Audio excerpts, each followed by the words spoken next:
Bom dia, amados. Estamos aqui, para continuar com a nossa meditação, certo? Hoje iremos meditar no livro de Samuel, 1 Samuel, no versículo 35. Vamos meditar dentro dessa história, dentro desse contexto do livro de Samuel. 1 Samuel 35, e diz: Eu suscitarei para mim um sacerdote fiel, que fará segundo o que está no meu coração e na minha mente. Eu lhe edificarei uma casa duradoura, e ele andará sempre diante do meu ungido. Aqui, queridos, é a história de Samuel, que procedeu Eli. Ele teve filhos, eles foram rebeldes, ele não educou seus filhos como eu deveria educar, e por isso Deus permaneceu ele como sacerdote, mas deu o ofício a outro, que foi exatamente Samuel. A história de Samuel, eu até gostaria que os amados, queridos amigos, pudessem ler, para entender melhor o que eu vou falar hoje. Eu não vou entrar em minúcias, vou só apenas pular alguns versículos para por causa do vídeo, para não ficar muito longo. E assim Deus chama Samuel. Sua mãe dedicou a ele, era estéril, dedicou a ele, a Deus, esse filho, se tu me deres um filho, eu dedicarei ele a ti. Então isso que aconteceu. E assim Samuel fez um ministério muito bom, por isso que ele disse aqui: suscitarei um homem, um sacerdote fiel, que será segundo o que está no meu coração e na minha mente, e eu lhe edificarei uma casa duradoura, e ele andará para sempre diante do meu ungido, diante de Jesus, diante do Espírito Santo. Esse é um contexto, Mas daí, dentro disso aí, ele, nesse seu ministério, houve muitas coisas, inclusive os filisteus capturaram a arca, aquela coisa toda. E uma das coisas que me chamou a atenção também como Deus agia para livrar o seu povo. O seu povo foi escolhido dele. E quando ele escolheu esse povo, ele se dedicou para eles. Enquanto Samuel oferecia o holocausto, os filisteus chegaram à peleja contra Israel. Mas trovejou o Senhor naquele dia com grande trovoada sobre os filisteus e os aterrou, de tal modo que foram derrotados diante dos filhos de Israel. Aterrou. Você sabe o que significa aterrar, Ficaram debaixo da terra. Era assim que Deus agia para proteger o seu povo. Deus sempre cuidou do seu povo. Mas, como o ser humano, como eu já falei também, é imprestável, só presta em Cristo, eles ficaram insatisfeitos porque Samuel já era velho, mas vinha perante o Senhor. E aqui, no capítulo 8, eles pedem um rei. Porque viram todos aqueles reis governando, aquele povo sendo governado, eles pediram um rei. Tendo Samuel envelhecido, constituiu seus filhos por juízes sobre Israel. Seu primogênito chamava-se Joel, e segundo a dele foram juízes de Bérseba. Porém, seus filhos não andaram nos caminhos dele, antes se inclinaram à avareza e aceitaram o suborno e perverteram o juízo. Isso aqui também é velho, isso que a gente tem visto, tudo aqui hoje é velho. Por isso que Salomão já disse: nada é novo debaixo do sol. Aí chegaram para Samuel e disseram: já estás velho e teus filhos não andam nos teus caminhos. Constitui-nos agora um rei sobre nós para que nos governe, como tem todas as nações. Certo? Porém, essa palavra não agradou a Samuel. Quando disseram: dai-nos o rei para que nos governe. Então Samuel orou ao Senhor, e o Senhor disse: ouve a voz do povo e tudo que te dizem, pois não rejeitaram a ti, mas a mim, para que eu não reinasse sobre eles. Aqui está outra insensatez. Tenho falado aqui sobre isso também. O insensato é aquele que não quer saber das coisas de Deus, é louco. Louco. O insensato louco é aquele que não procura saber das coisas do reino de Deus, só quer saber das coisas do mundo. Foi por isso que Jesus disse para aquele homem que estava olhando para o dinheiro, ganhando e guardando no depósito, e olhou para tudo aquilo e disse: tudo isso tenho feito, guardarei meus celeiros e farei outros celeiros maiores. E Deus chegou para ele e disse: louco, esta noite te pedirão a tua alma, e o que tu tens preparado, para quem será? A vida de um homem não consiste na abundância de bens que possui. Jesus não condenou o dinheiro que ele ganhou, condenou o amor dele por aqueles bens e não buscava o reino de Deus. Então ele era um louco também. E assim Deus permitiu.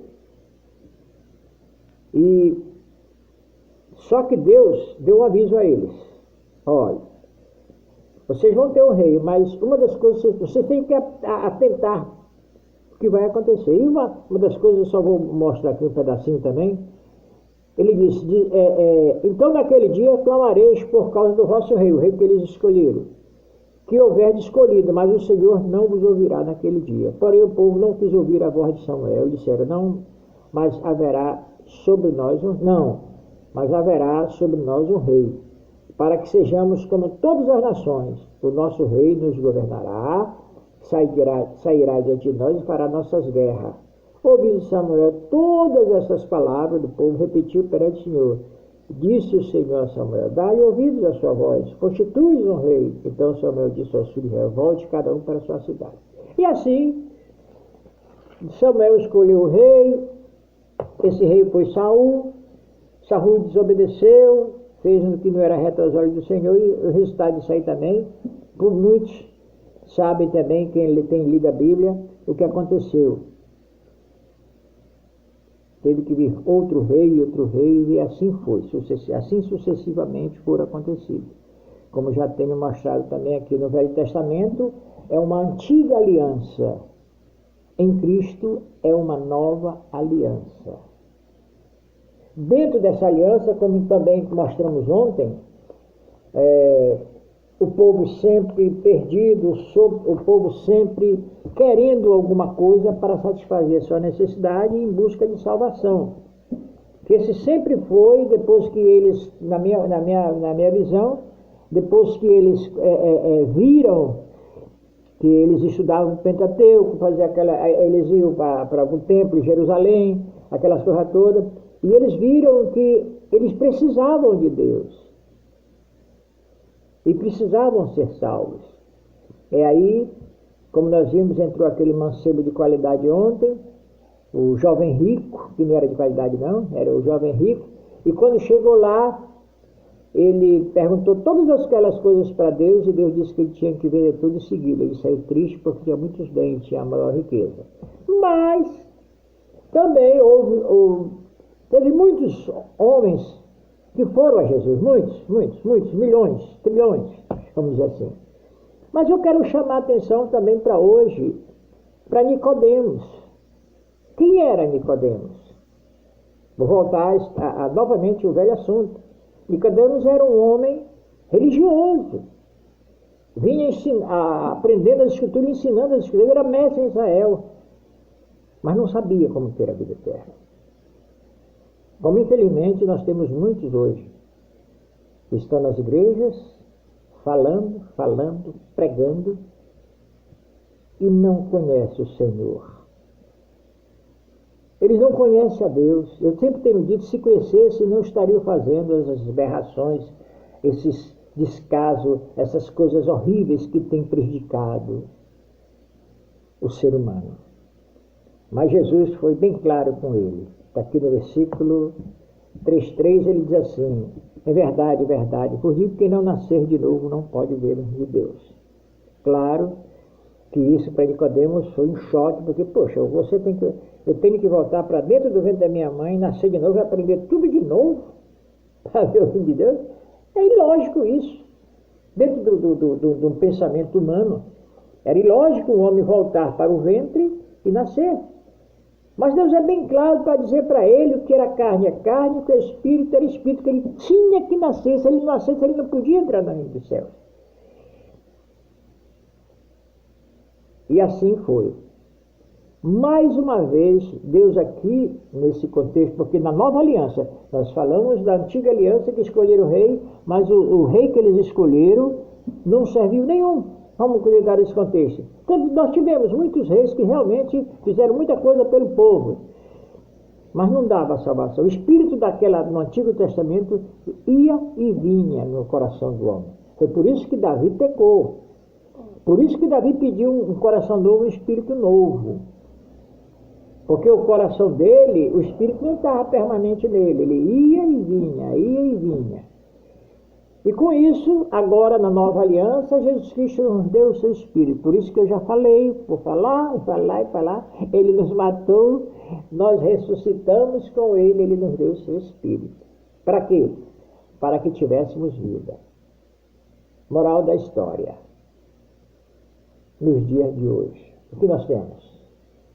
Igrejas, profetas, sacerdotes, homens, que estão falando, e o povo continua na perdição. O adultério continua, a pedofilia continua, o homossexualismo continua, e muitos não veem porque a mídia tem ajudado muito isso. E para quem não tem alicerce numa casa, Jesus falou sobre isso, uma casa que tem alicerce, uma casa que é firmada na rocha, pode vir a tempestade e ela não cai. Mas uma casa firmada na areia, ela é destruída. Vem a chuva vendaval e derruba. É por isso que eu tenho também falado aqui o cuidado que nós devemos ter em ensinar nossos filhos, para que eles cresçam firmados na rocha também. Porque se isso não acontecer, meus queridos, vai acontecer com o povo de Israel, ou aliás, já está acontecendo. Não querem ouvir a Deus. Eles preferem ouvir o diabo, que é o rei, que é exatamente o rei que eles escolheram. Hoje o reino deles, o nosso reino não é desse mundo, o nosso reino é espiritual, mas o reino dele é deste mundo, e o diabo é que tem tentado controlar este mundo. Está bem claro isso aqui na palavra de Deus, está bem claro isso para muita gente, mas essa mensagem está sendo omitida. Pastores, novamente eu peço a vocês, leiam a Bíblia. Peça a Deus sabedoria, não se detém nas doutrinas da sua igreja. Se detenha na palavra, ela se revela por si mesma, ela não precisa de ninguém para ser interpretada. Ela só precisa que você creia no que está escrito e tente passar para esse povo, para eles não irem para o inferno, junto com você, se você não se converter, claro. Por isso, meus queridos amados, que Deus nos dê entendimento, sabedoria, para que possamos continuar pregando esta palavra. Peço a misericórdia de Deus todos os dias. Senhor, me dá entendimento e sabedoria, porque eu não sei nada. Eu só sei de uma coisa, que tu virá um dia e me levará. E se eu for antes, eu vou morar contigo. Esta é a minha certeza e a minha alegria. Que Deus continue nos abençoando. Até amanhã.